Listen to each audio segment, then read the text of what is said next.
Le ciel était étrangement calme ce soir-là. Pas le calme apaisant d'une nuit paisible.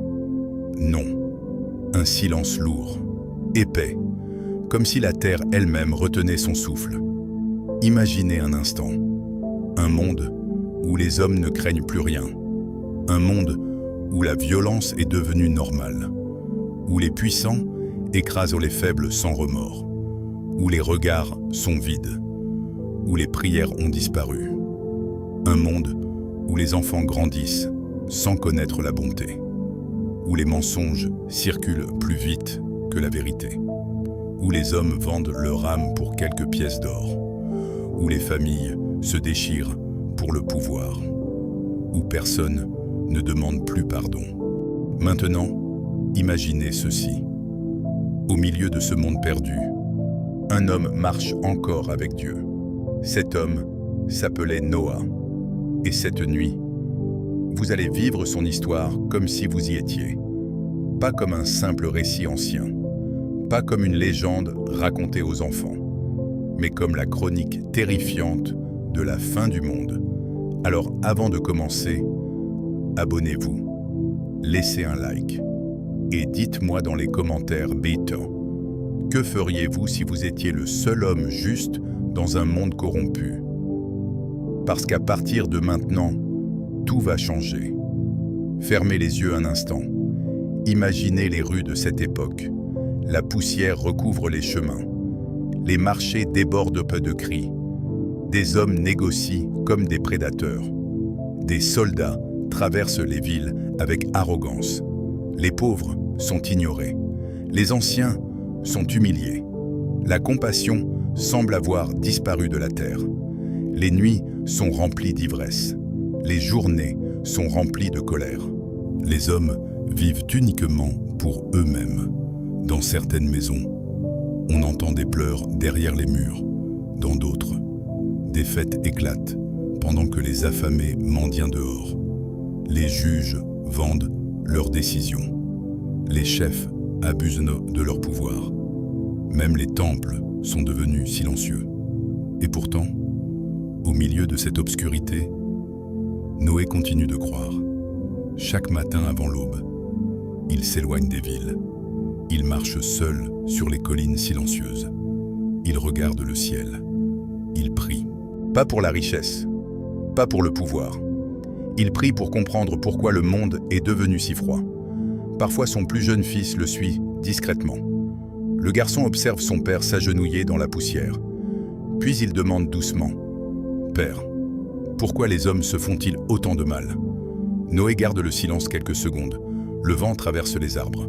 Puis il répond d'une voix fatiguée « Parce qu'ils ont oublié que chaque vie est sacrée. » Cette phrase reste suspendue dans l'air. Et plus le temps passe, plus Noé sent quelque chose d'étrange, comme une tension invisible, comme si le monde approchait d'un point de rupture. Les récoltes deviennent instables. Les animaux se comportent bizarrement. Les nuits semblent plus sombres. Même les anciens commencent à murmurer. Certains parlent d'un jugement. D'autres parlent d'une malédiction. Mais la plupart continuent à vivre comme si rien ne pouvait arriver. Parce que l'humanité a toujours cru qu'elle était invincible. Et c'est souvent, juste avant les grandes catastrophes, que les hommes rient le plus fort. Une nuit, Noé ne dort pas. Le vent souffle doucement contre les murs de sa maison. Sa femme dort, ses enfants aussi. Mais lui reste éveillé. Quelque chose l'appelle dehors. Il ouvre la porte. Le monde est plongé dans une obscurité étrange. Puis soudain, le silence devient absolu. Plus de vent, plus d'insectes, plus aucun son. Et au milieu de cette nuit, une présence apparaît. Invisible, mais écrasante. Noé tombe immédiatement à genoux. Son cœur bat si fort qu'il peine à respirer. Puis une voix résonne. Pas une voix humaine, une voix ancienne, immense, comme si chaque montagne, chaque rivière, chaque étoile parlait en même temps. Noé, à cet instant, le temps semble s'arrêter. La fin de toute chair est arrêtée devant moi. Imaginez entendre ces mots. Imaginez comprendre soudain que le monde entier va disparaître. Noé tremble. Il sent les larmes monter dans ses yeux. Mais la voix continue. Construis une arche immense, colossale, impossible. Noé lève lentement la tête vers le ciel noir, et pendant quelques secondes, une pensée traverse son esprit. Pourquoi moi? Mais au fond de lui, il connaît déjà la réponse, parce que parfois, Dieu choisit les hommes capables d'obéir même lorsqu'ils ne comprennent pas. La vision disparaît. Le vent revient lentement. Les feuilles recommencent à bouger.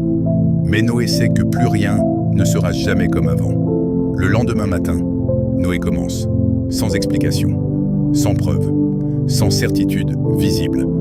Il coupe le premier arbre dans un silence total. Le bruit de la hache résonne dans la vallée. Les jours passent, puis les semaines, puis les mois. Et bientôt, une immense structure commence à apparaître au milieu des plaines. Les habitants des villes viennent observer. Au début, ils sont simplement curieux. Puis les rumeurs commencent. Le vieux Noé construit un bateau. Un bateau? Ici? Les rires explosent. Les enfants viennent se moquer. Les hommes insultent. Certains crachent au sol devant lui. Mais Noé continue. Chaque matin, avant le lever du soleil, il travaille. Ses mains saignent. Son dos le fait souffrir. La poussière couvre son visage. Parfois même sa famille doute. Une nuit, sa femme le regarde en silence pendant qu'il répare des outils. Puis elle murmure. « Et si tu t'étais trompé ?» Question terrible, parce que même les hommes de foi connaissent le doute. Noé ferme les yeux. Il aimerait avoir une réponse simple, une preuve, un signe évident. Mais la foi n'offre pas toujours de certitudes immédiates. Alors il répond simplement « Je préfère construire dans l'obéissance que vivre dans le regret. » Les années passent encore. L'arche devient gigantesque, une montagne de bois visible à des kilomètres. Et plus elle grandit, plus les moqueries deviennent violentes. Certains lancent des pierres, d'autres viennent juste pour rire. Un homme crie un jour devant la foule. Noé pense que le ciel va tomber. Les gens éclatent de rire. Mais Noé ne répond pas. Il continue de travailler, parce qu'il sait que les hommes détestent souvent ceux qui leur rappellent la vérité. Mais quelque chose d'étrange commence aussi à se produire. Les animaux changent de comportement. Des oiseaux traversent le ciel en immense formation. Des loups quittent les forêts. Des troupeaux avancent vers l'arche sans peur. Puis un matin, la ville entière se fige. Un lion traverse lentement les rues. Personne n'ose bouger. Derrière lui, d'autres animaux suivent, deux par deux, dans un silence irréel. Et pour la première fois, les habitants cessent de rire. Parce qu'au fond d'eux, ils comprennent soudain une vérité terrifiante. Et si Noé disait vrai, la peur commence à se répandre. Des familles ferment leurs portes. Des hommes regardent le ciel avec inquiétude. Même les plus arrogants commencent à perdre leur sourire. Mais l'orgueil humain est puissant. Même face à l'évidence, beaucoup préfèrent nier. Puis, le jour arrive. Le ciel est gris, étrangement lourd. L'air semble différent. Noé regarde une dernière fois le monde extérieur. Des familles marchent encore dans les marchés. Des hommes boivent, des enfants jouent, comme si rien n'allait arriver. Puis, une goutte tombe, une seule. Une femme regarde sa main mouillée, puis une deuxième goutte, puis une troisième. Et soudain, le ciel explose. La pluie tombe avec une violence inimaginable. Les gens crient, les animaux hurlent, le tonnerre secoue la terre entière. Les rivières débordent en quelques minutes. Les rues deviennent des torrents, des maisons s'effondrent, la panique dévore les villes, des hommes courent dans la boue, des mères serrent leurs enfants contre elles. Les temples se remplissent soudain de prières désespérées. Et soudain, les mêmes hommes qui se moquaient de Noé courent vers l'arche. Ils frappent la porte. Ils supplient. Ils hurlent son nom. Mais il est trop tard. À l'intérieur, Noé reste immobile. Les larmes coulent sur son visage, parce qu'il ne ressent aucune victoire, seulement une immense tristesse. Le jugement de Dieu n'est pas un spectacle, c'est une tragédie. Pendant 40 jours, la pluie ne s'arrête pas.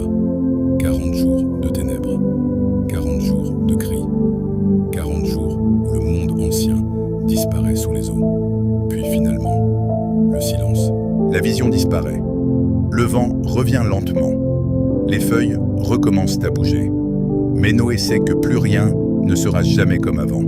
Le lendemain matin, Noé commence, sans explication, sans preuve, sans certitude visible.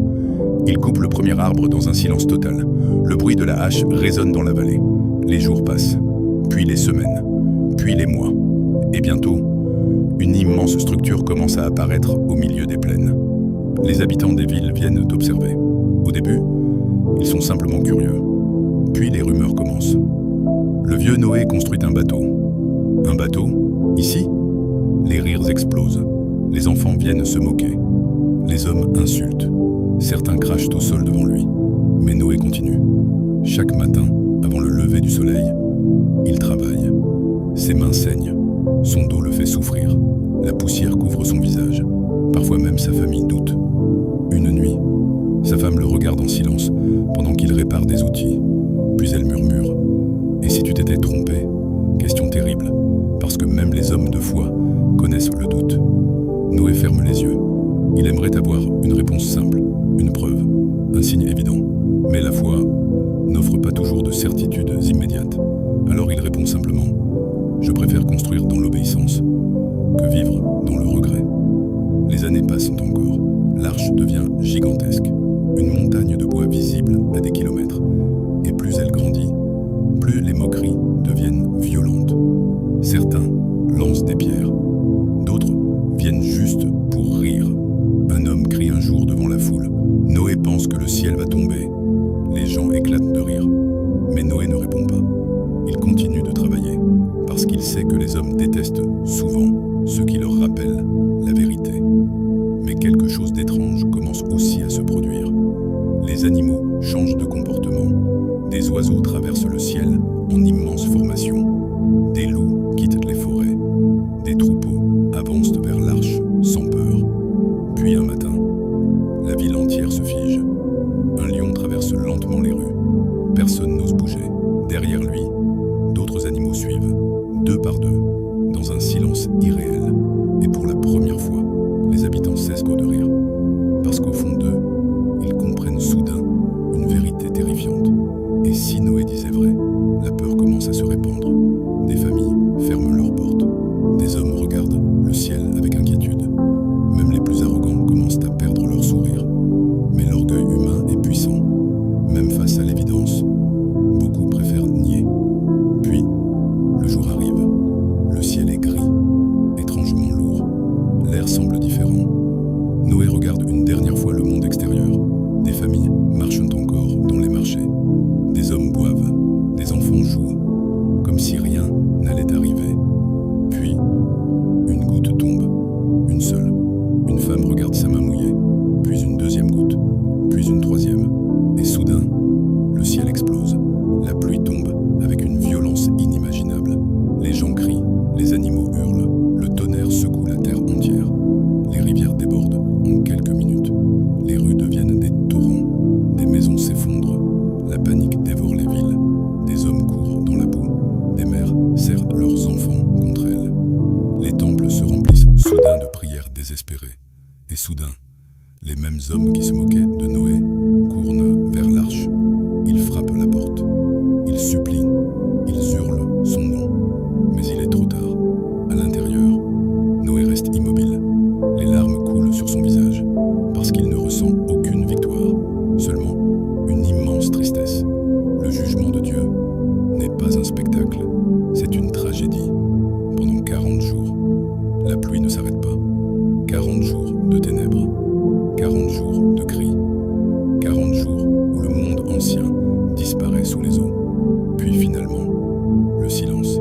Un silence plus terrifiant encore que la tempête. L'arche flotte seule au-dessus d'un monde englouti. Imaginez cette sensation.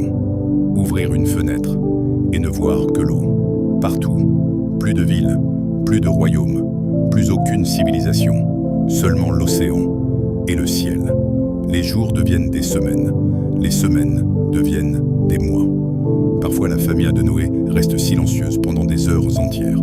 Le poids de la solitude est immense. Certains soirs, ils entendent seulement le bois craquer sous les vagues. Et dans cette obscurité, une question revient sans cesse. Que deviendra l'humanité maintenant? Mais un matin, Noé ouvre une petite fenêtre de bois. Une lumière pâle entre dans l'arche. Il prend un corbeau et le relâche. L'oiseau disparaît dans l'immensité. Puis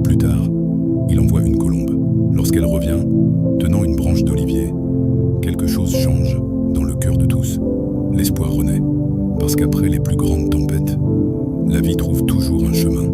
Et peut-être que cette histoire nous touche autant aujourd'hui, parce que chacun de nous traverse parfois son propre déluge. La perte, la solitude, l'échec, la peur. Parfois nous avons aussi l'impression d'être enfermés dans une arche, attendant qu'une tempête finisse enfin. Et pourtant, même dans les périodes les plus sombres,